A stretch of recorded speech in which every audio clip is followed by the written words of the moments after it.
Oke, selamat pagi, selamat siang, selamat malam, kapanpun Anda menonton video pembelajaran ini. Apa kabar Anda hari ini? Oke, bertemu lagi dengan saya. Kita pada kesempatan hari ini kita akan membahas tentang lanjutan pada pertemuan kita yang sebelumnya, yaitu landasan pengembangan kurikulum. Pada pertemuan sebelumnya kita sudah membahas tentang landasan filsafat ataupun landasan filosofis dari pengembangan kurikulum. Pada kesempatan kali ini kita akan membahas tentang landasan psikologis dan landasan sosial budaya dalam pengembangan kurikulum.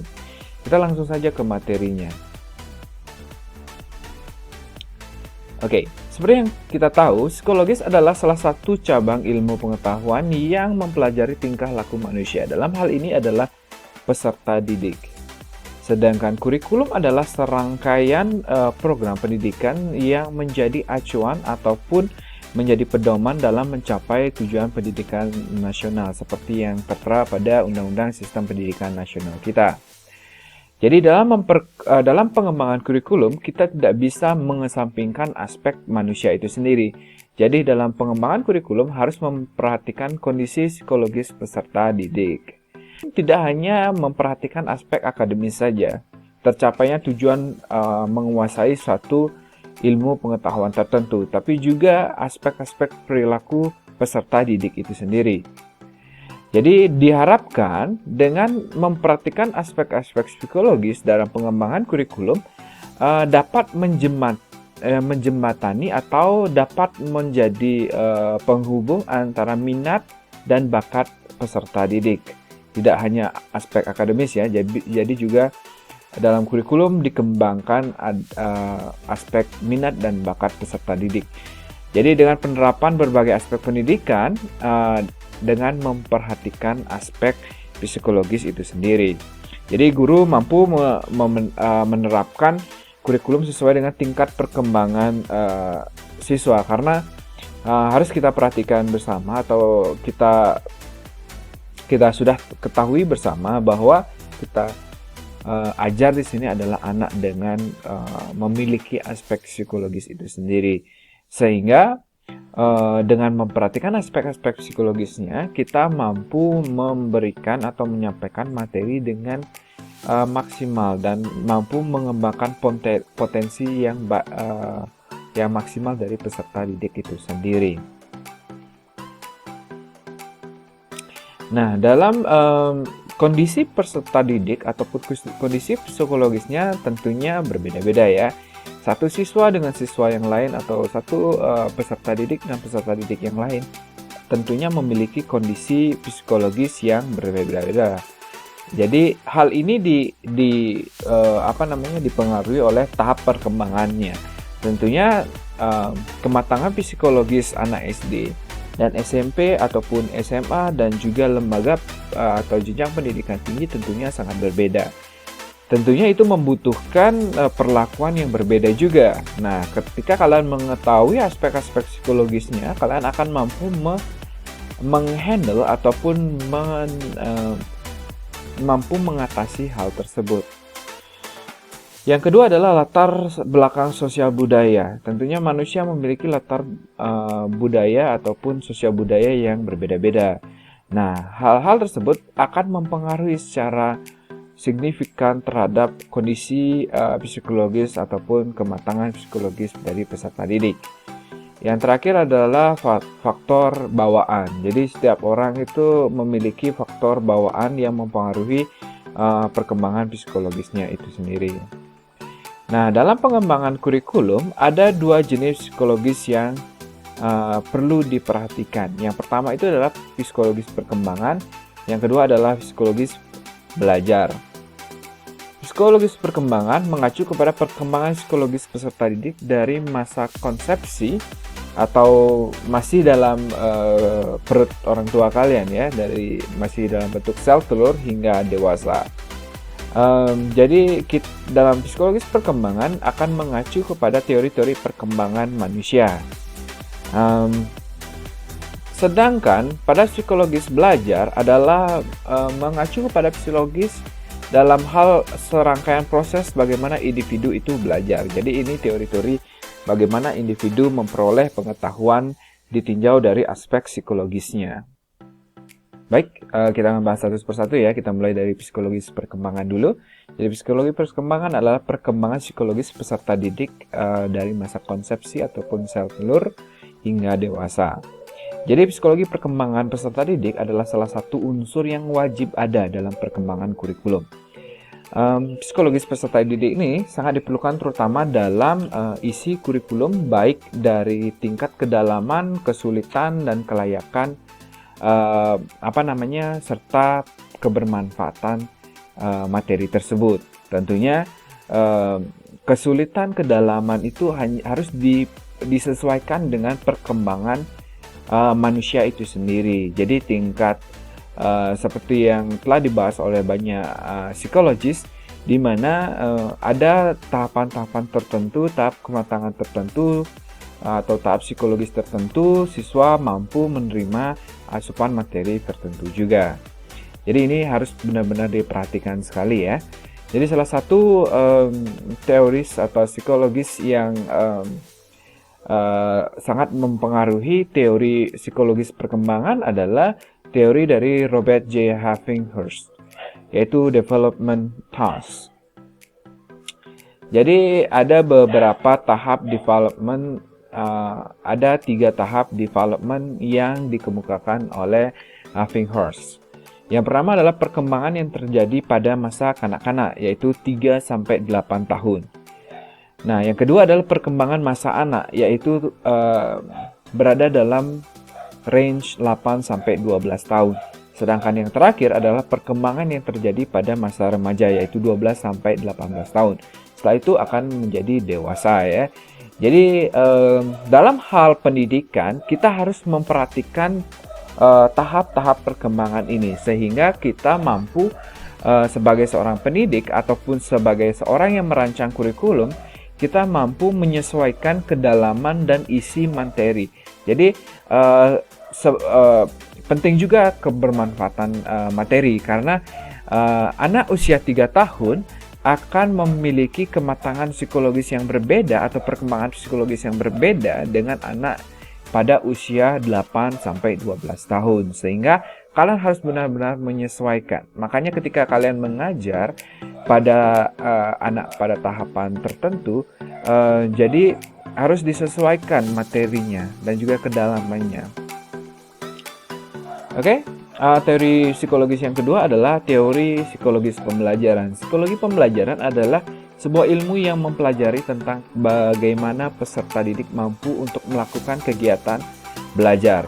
Jadi dalam psikologi belajar ada sebuah ilmu yang atau secara umum adalah belajar merupakan proses di mana perubahan tingkah laku karena adanya interaksi individu dengan lingkungan. Perubahan tingkah laku ini dapat berupa pengetahuan, sikap, keterampilan, ataupun nilai-nilai tertentu.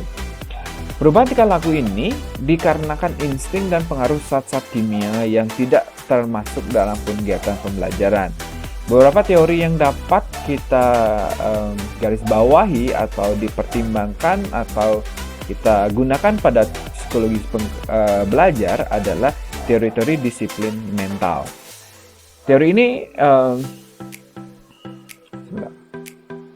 ini juga disebut dengan teori daya karena masing-masing dari manusia memiliki berbagai daya seperti daya untuk berpikir, melihat, mengingat, dan meraba. Nah, daya-daya tersebutlah yang akan nantinya dikembangkan, jadi dapat diimplementasikan dalam bidang ilmu pengetahuan. Oleh karena itu, makanya perlu adanya pemindahan daya. Belajar bukan hanya menguasai, tapi juga melatihkan daya-daya tersebut.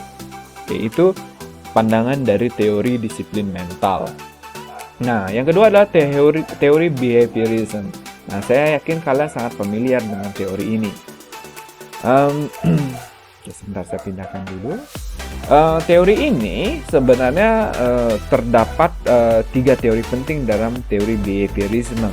Yaitu yang pertama adalah teori SR conditioning atau stimulus response conditioning. Ya, yang kedua adalah teori conditioning atau stimulus stimulus respon dan conditioning yang diperkenalkan oleh Ivan Pavlov. Nah, ini salah satu linguis, maksud saya adalah psikologis yang sangat-sangat terkenal ya. Yang ketiga adalah teori reinforcement.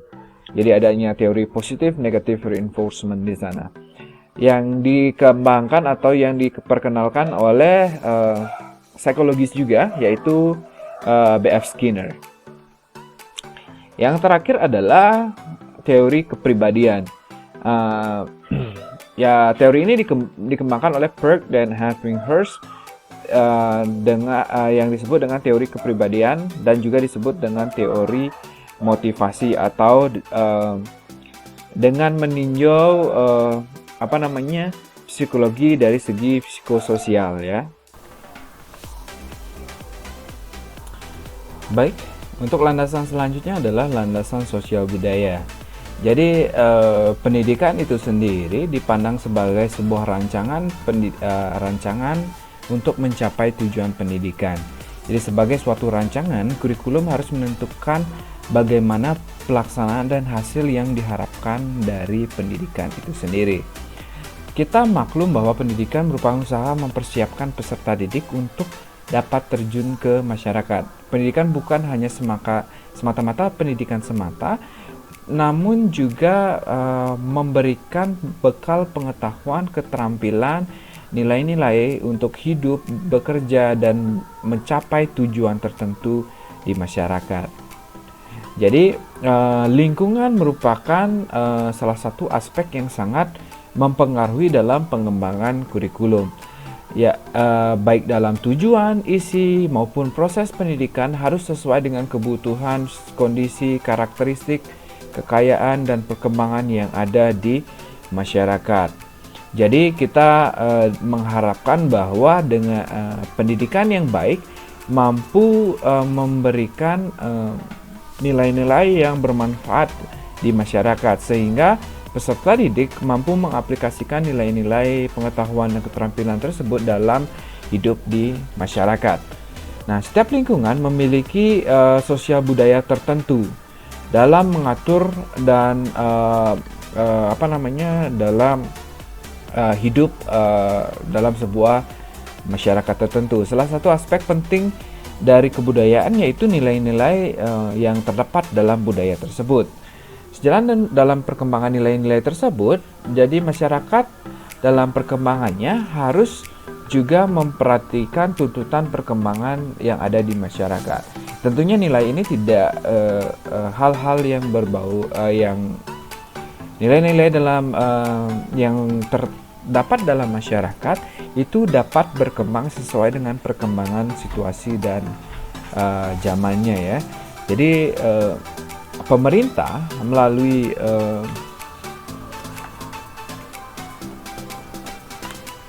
baik dalam rangka mengembangkan kurikulum, pemerintah juga sudah menginsersikan atau sudah menghimbau untuk menginsersikan sosial budaya yang ada di masyarakat melalui penanaman ataupun muatan lokal yang terdapat dalam kurikulum. Jadi ketika kalian memperoleh pelajaran kesenian, keterampilan, dan bahasa daerah, di Bali biasanya dapat bahasa Bali ya, ataupun bahasa-bahasa lainnya. Kalau di Jawa mungkin diajarkan bahasa Jawa atau bahasa Sunda ya. Implementasi dari ketiga pelajaran itu adalah salah satu landasan yang didasari oleh sosial budaya. Jadi dalam pengembangan kurikulum, peran sosial budaya terlihat dalam penginsersian berbagai mata pelajaran tersebut. Jadi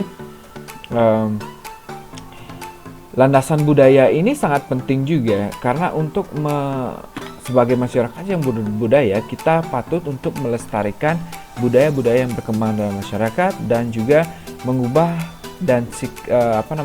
nilai dan sikap terhadap masyarakat dengan masyarakat tertentu untuk menjadi pribadi yang lebih positif ya, yang berterima atau yang diterima di masyarakat pada umumnya.